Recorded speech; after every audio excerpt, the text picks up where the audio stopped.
Hi, welcome back to Keri's Kitchen. My name's Keri and this is my kitchen.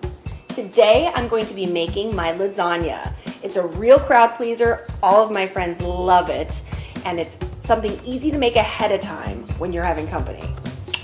Lasagna.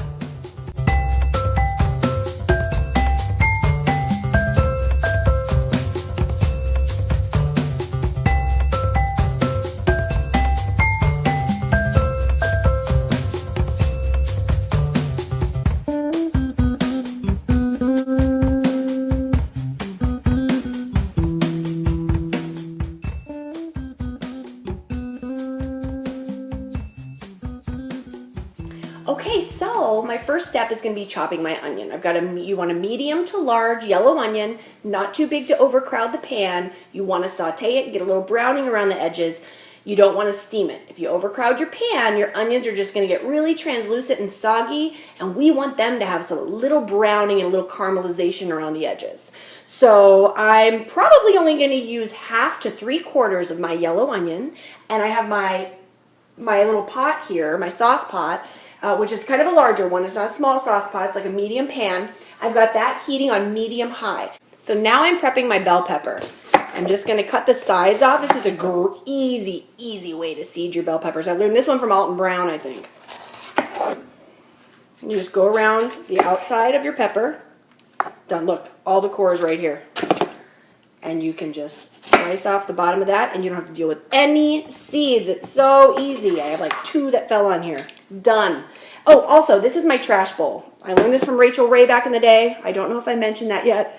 This is such a great idea. You take an extra bowl that you're not using for prepping, and you put all the stuff that you're not going to use, your onion peels, your core of your peppers, whatever, your garlic peels, and you toss them in here, and then into the trash, instead of making a million trips to the trash and washing your hands and going back to your prep station. So with these, I'm just going to chop it really nice. If you have a giant bell pepper, like this bell pepper happened to be really big this time. If you have a giant bell pepper, don't worry about it. Take, say, one good side, slice it up, put it in a Ziploc in the fridge. I usually keep mine in the cheese drawer so that I remember to put them in my son's lunch as a snack. They make an awesome snack. They're loaded with vitamin C. So I'm probably going to do that with this first one. And then the rest of these, I'm going to chop them just like my onions. And I'm going to set them aside. So here we go. So now I've got my garlic. And I would use 3 big bulbs. I chose 2 big bulbs, a medium bulb, and a tiny bulb. It just depends on what your garlic looks like. But this is a nice amount of garlic, just a nice palmful like this. And the way to do garlic, if you're not familiar with garlic, there's a lot of different tricks to do. The thing I find the easiest, you find the little end that's connected to the base of the garlic, you just chop it off like this, and then you turn your knife sideways and mash it. And look, the garlic pops right out. Done. Take your skin, boop, set that aside, and you're just going to chop it. And I'm going to do that with all of these, and then I'm just going to chop it up real nice and fine and set it aside. All right, so my pan's nice and hot. I'm going to add my olive oil. I use some good quality cold pressed extra virgin olive oil, and I'm just going to cover the bottom of the pan, probably a couple tablespoons. Perfect. You can always tell by the heat that the heat's right. If it doesn't, oh, perfect. The oil didn't smoke, and it just at the right speed sort of loosened up and coated the bottom of the pan. And you'll feel that out. The more you cook, the more that makes sense. So I'm going to put that in here. Oh, perfect. And I'm going to add some salt and cracked pepper. I like to salt every layer because it adds so much more diversity of flavor. There's so much more character in your food. You will be shocked at the difference. If you add salt at one time and throw everything in at the same time, you get a completely different result. So don't shortcut. It's worth the extra time to start with your onions, get them right before adding your next ingredients. And you do that for ingredient to ingredient, and I promise you, it'll make all the difference in the world between someone saying, this is good, and someone going, oh, this is good. Truthfully, I swear. So now I don't want to mess with these too much.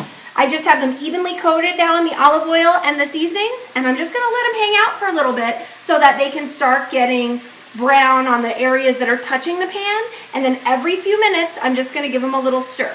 While those are working, I'm going to prep my mushrooms. So, what I'm gonna do is I'm gonna take a tea towel and lay it out like this. This is the easiest thing I found, and I'm gonna take the stems off of all of these. So I've got cold water running, and I am going to twist the stems off, see?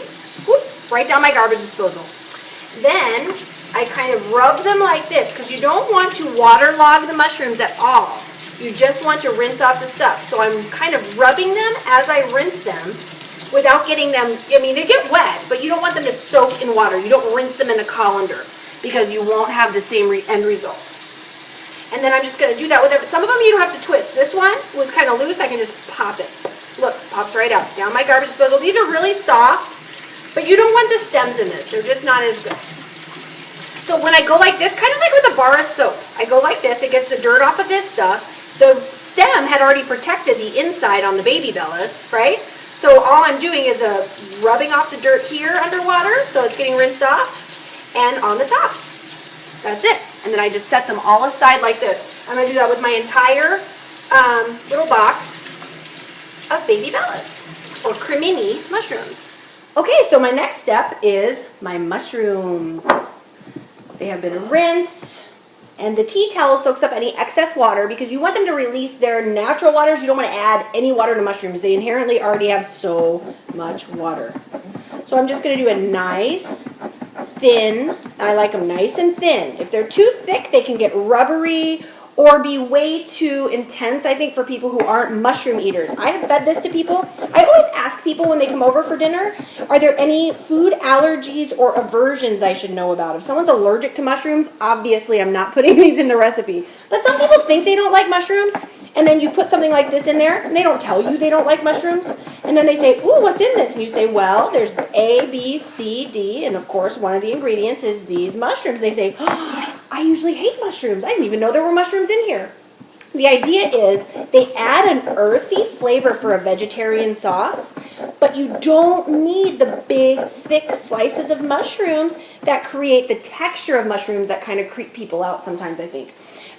Crimini mushrooms have a nice earthy flavor, and it's a lot bigger than using like white button mushrooms, and they don't get rubbery, nearly as rubbery as easily as, say, a white button mushroom. And if you've ever cooked with mushrooms, you know what I'm talking about. If you haven't, don't be afraid. This sauce is not going to taste mushroomy.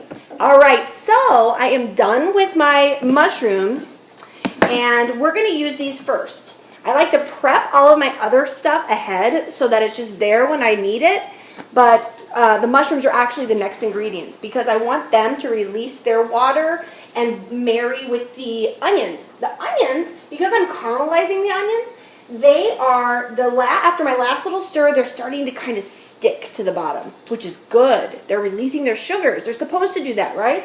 Instead of adding more oil or anything, we're going to add mushrooms, and the mushrooms work as an initial deglazer. They're not really a deglazer, but they're going to detach the excess sugars that are sort of have the onions sticking to the pan.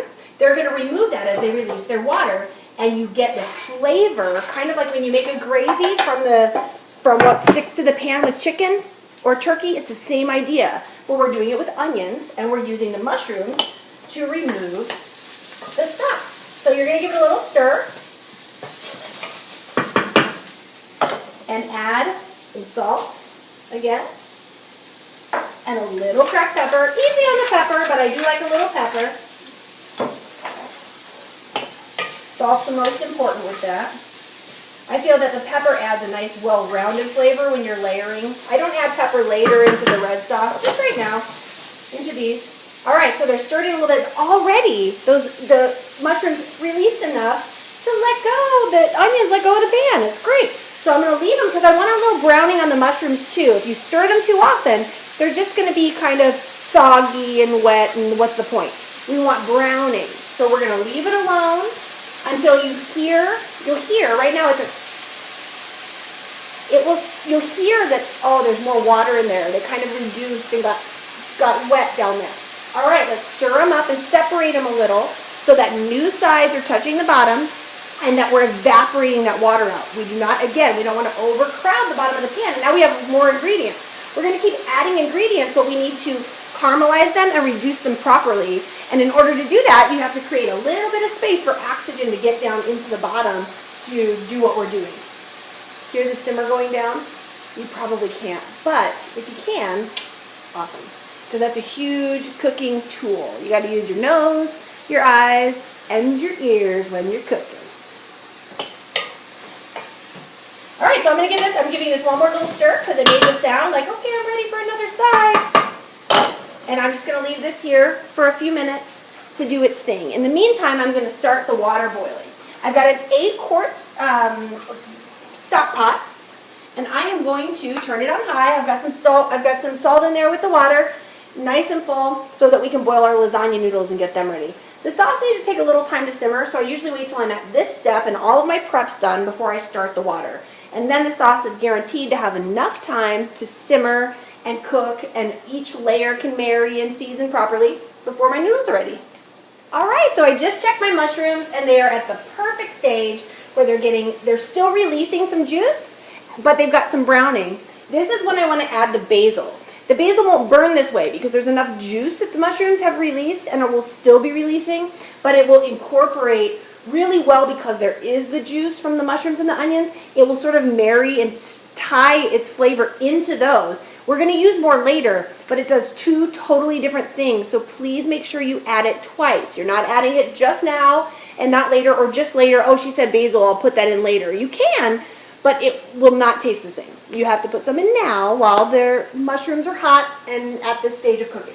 So I basically am just going to give it a sprinkle all across the top, a nice, healthy, even dash across the whole top. Not just shoot, look at it, sort of perfectly layer it on the top, and that's how I measure it out every time, because you're going to have a different size pot, you're going to have a different amount of sauce based on what you're making. You can use this sauce for spaghetti and other stuff. So that's my technique for it. I never measure it out with a spoon, and I never just toss it in there. I sort of look and make sure it evenly coats the top for the amount that I'm using. So now that that's on there, I'm going to stir it up a little bit, and it has a chance to marry with the onions and the mushrooms as they do their final bit of water release and browning. They are going to stick. At this point, they're going to start sticking. There's all sorts of stuff releasing from them. They're going to start sticking to the pan a little bit at the end of this, and that's fine because we're going to add the bell peppers next, and the bell peppers are going to release their water and lift it from the bottom once again. Oh, these look perfect. There's some sticky bits. Oh, as you can see here, I'll show you. There's some sticky bits, but it's nice and brown. And we're just going to let it kind of get sticky one last time after a good stir and some browning and really smelling that basil open up. And then we'll add our bell peppers. All right, now for our bell peppers. So I'm just going to put these in here. And the water that releases from the bell peppers is going to, again, get rid of any stickiness. You don't need to keep adding oil. It's going to do that job. If you feel like, ooh, this seems too dry, no. We're using ingredients with plenty of liquid. There's no reason to add more oil right now. So we're going to just kind of combine them. We're keeping it at the same heat. And now I'm going to add another layer of salt. And a few dashes of pepper. And I'm just going to keep an eye on this and toss it and toss it. With these, we're not really browning the bell peppers. We're just getting them evenly cooked and sort of softened and open. We want the sweetness of them, and we don't want to char them. We don't want that blackened flavor with these at all. But now that we've got so much liquid in the pan, naturally from everything else, that's why we're adding these last, because they're going to release some more water and soften everything up. And all those brownie bits that got like crunchy and caramelized will start to soften and release their flavor sort of throughout this stage of the cooking process. So that's what we want. So I do on this with the bell peppers, I do want to stir them regularly enough that they can cook evenly and sort of be stirred, flipped, and that there's always a little new spot of them getting heated up. and evenly heating, you're going to see a change in the color. They'll brighten in green, and you'll start smelling them like they're not newly hitting the pan. You smell them starting to cook, and that's when you know it's time to add your garlic. So while the bell peppers were doing their thing, I freshened up my wine. It's a Sunday afternoon here in St. Louis, and it's rainy, and the wine is good with cooking anyway, right? So I'm enjoying a little glass of Sauvignon Blanc while I cook. It tastes great with the smell of the onions and mushrooms and peppers. It's just a perfect combination. I highly recommend it. All right, so now it's time to add my garlic. The bell peppers and everything look great. They're sort of evenly cooked, but they're not too soft. You want them to open their flavor up and marry with the other ingredients, but you don't want them to be too cooked because we want the sweetness of them to sort of release into the marinara that we're going to be incorporating. So now I'm going to add my garlic, and we're only going to cook this long enough for the garlic to open. We do not want to burn the garlic. It will turn the sauce bitter. So we're just going to toss this in here a little bit. And at this point, I do like to add the tiniest little bit more of olive oil. Just like this. That's it. I feel that it rounds the flavor out a little better and allows the garlic, as it's opening, to travel into all of the other ingredients.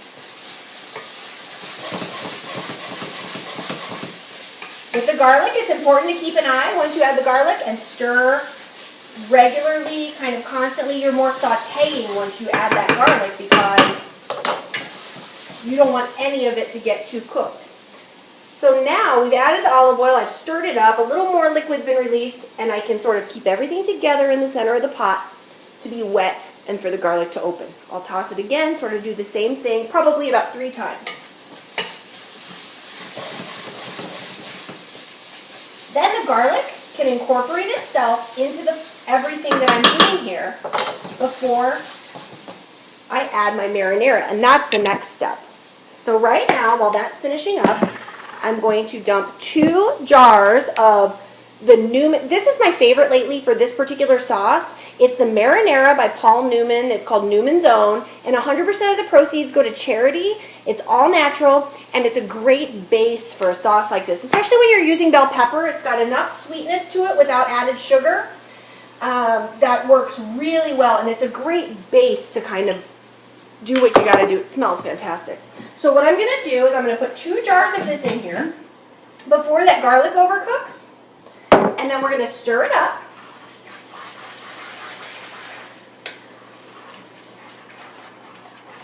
And I'm going to turn my heat down to medium.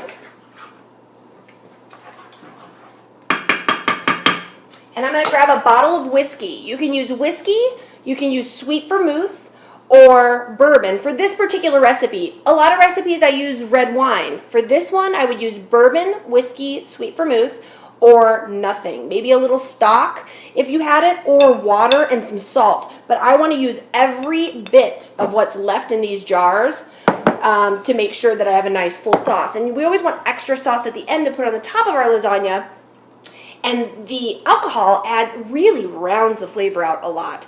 Quite often when I'm cooking something very similar to this, I will use the alcohol to deglaze the pan before adding my red sauce. For lasagna, I do it the other way around. And I'm just going to take my Jameson whiskey, and I'm going to pour a little bit into each of these. Probably about a shot's worth, like a 4 count. And this is for a large pot of sauce. This is for a huge batch of lasagna.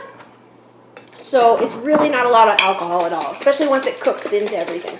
But it will really add depth and character to the flavor of the sauce. So I put the lid back on, and I shake it really good, and it loosens everything up and adds the whiskey to my sauce. So 1 bottle down. Ooh, got a knife in there. And 1 to go. Shake it, shake it, shake it, shake it. Kind of loosen everything up. Pop it. And that's it. And that's my whiskey in the sauce. So then we stir this up. Nice and even. Looks perfect. Now right now it's going to look a little chunky and thick, but those bell peppers are still going to release a lot of liquid as it marries with the marinara. So don't fret. If you see and you think, oh, that's way too chunky, it's perfectly normal. So now I'm going to put a lid on this. And when I hear it boiling, I'm going to start hearing it go like it's burping. When you start hearing that, you turn the temperature down to about 3, so medium-low. And then once it stops burping, you give it a nice little stir, and then you just set it. Set it and forget it at that point. All right, so the next step is my ricotta filling. I'm going to start with, I've got some spinach, some baby spinach. I've got 2, how many ounces are in this? 15 ounce, 2 15-ounce things of ricotta. You can do 1 big one and 1 small one. That's actually quite often what I do. They were out of the big one, so I got 2 of the medium-sized bowl. I'm going to start with 1 egg. Here's my egg. I like to start with the egg because I can whisk it really quick so that it is evenly combined. It can be more evenly combined into the ricotta mixture.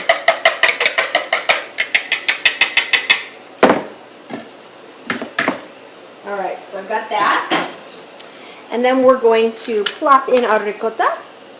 Good trick with these, they're always impossible to peel off. Take a paring knife or one of your good sharp knives, and you just go around. Paring's perfect because it's small and lean. You just kind of go around the outside and then peel it off. All right, so I've got my ricotta and my egg in here. And now I'm going to take a really good hearty handful of spinach. It's going to look like a lot, but you'd be surprised at how well it mixes in once you chop it up. So I take a nice pre-washed spinach, a big hearty handful, and make a ball out of it. And I'm going to chop it into nice, thin shreds. Not too thin, but enough that it can mix in well. So I'm going to go this direction. And as they kind of fall out, just pull them back together as a bunch. It doesn't have to be organized. You don't have to perfectly stack your spinach leaves. It's just a matter of getting them evenly chopped up. So now I'm going to add in some salt, cracked pepper. I usually use 8 to 12 spins. I'm not sure why, it's just kind of my thing. And then some fresh basil, not fresh basil, dried basil.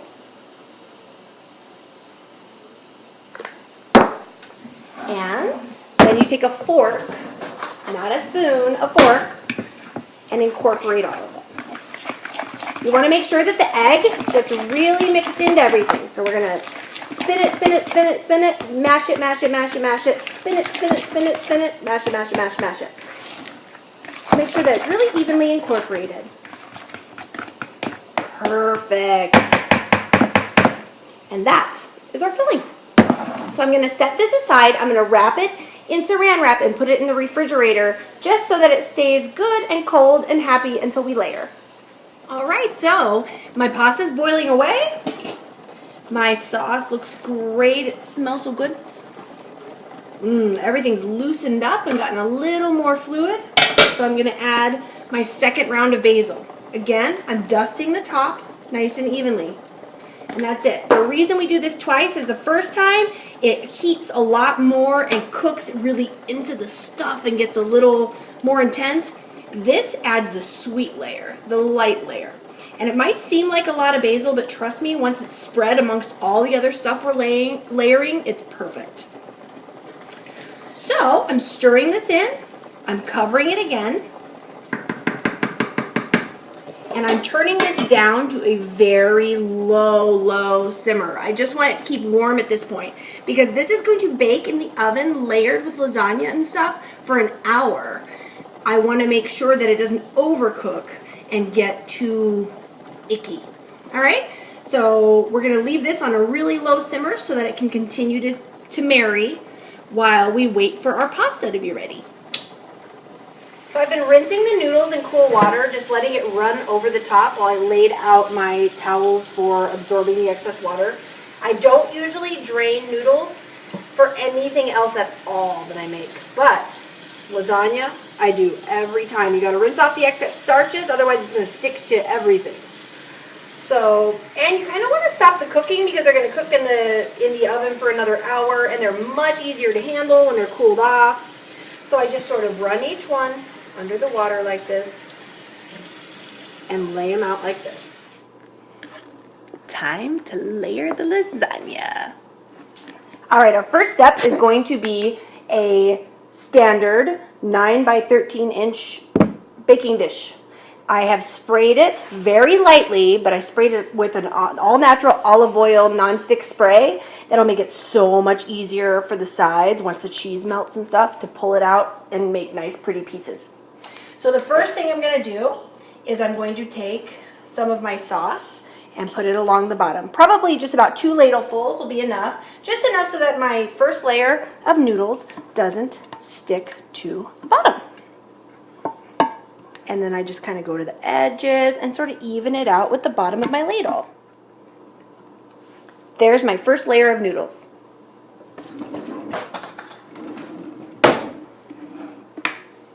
Now for my ricotta mixture, I'm going to dollop it across the board.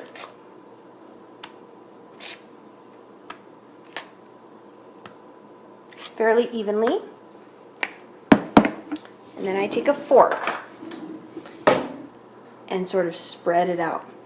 What's nice is the noodles sort of stick to each other and allow you to do this without them sliding around. And that's why it's important to dry them. All right, so I've gone all the way to the edges with my ricotta mixture. And now I am going to add some of this mixed cheese. Now this is a Italian mixed cheese. Just pick your favorite Italian mixed cheese. I've got like 6 different cheeses in here. You can shred them on your own or you can buy a premixed. I always like to make sure I buy a good natural premix if I'm doing a premix. And we're just doing a really light, this is not the topping, this is a middle layer. So just enough to have a little melty goodness. That's enough.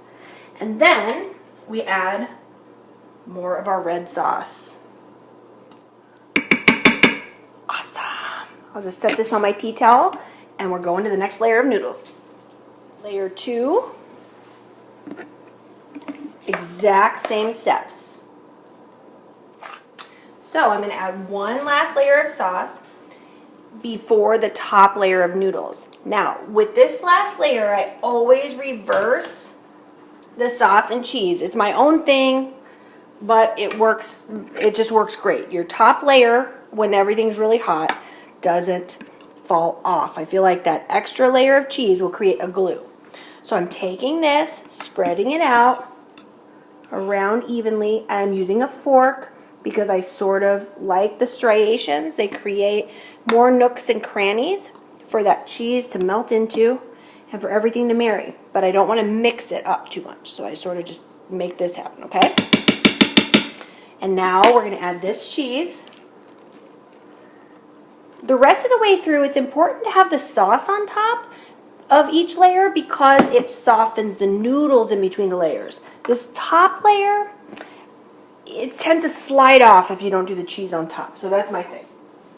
All right, now we're going to add this one last layer of noodles because it's going to have sauce directly on it, not ricotta. There's another reason. Done. Perfect. And then you can take this, lay it down, or one of the others here that didn't touch the cooking surface, which I think is better. One of mine on the other side, and I'm just going to cut it lengthwise to fit that spot, just to make sure there aren't any gaps. And I'm thinking this should be just right. Look at that. Perfect. There it is. So now we're going to layer it with one last little bit of red sauce. Not too heavy because we can add extra when it comes out. And you don't want it to bubble over. But it smells so good in here.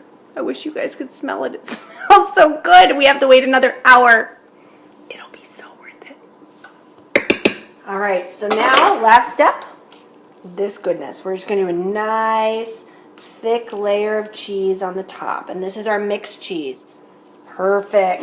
Now we're going to add one last little dash, and this is just a little dash for some green flakes in here. Instead of parsley, I like to use a little basil because you get one last little bite of sweetness on the top.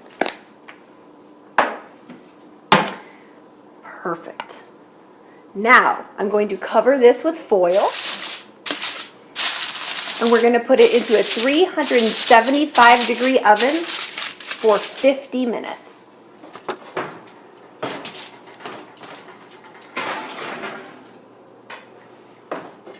Okay, so the lasagna is out of the oven. It baked for 50 minutes on 375, and then I took the foil off and let it bake for another 10 minutes without the foil. I removed it from the oven, loosely tented it with foil, while I set my oven for the appropriate temperature for my favorite garlic bread and cooked my garlic bread. Took my garlic bread out, cut it, put it in the bread basket, and now I'm serving my lasagna. That's just the right amount of resting time. So I'm going to take my plate.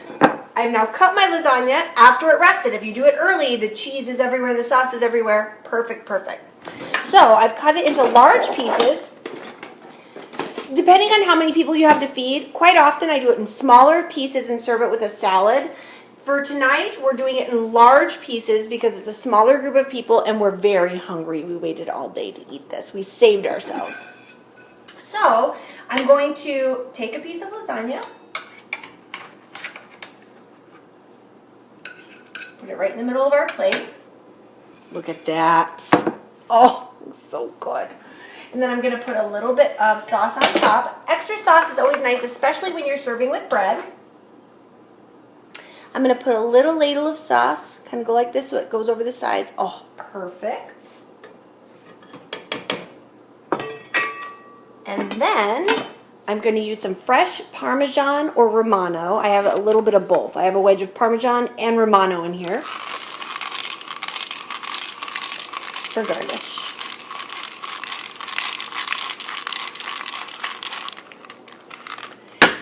And this, my friends, is the perfect lasagna. I'm going to serve it with my favorite garlic bread and a fantastic red Italian wine. Tonight I'm choosing a Vidiano 2011 Merlot Sangiovese Cabernet blend. It just sounded good today. Chianti's good with this, or Sangiovese Cab blend is always really good with a red sauce and cheese. So enjoy.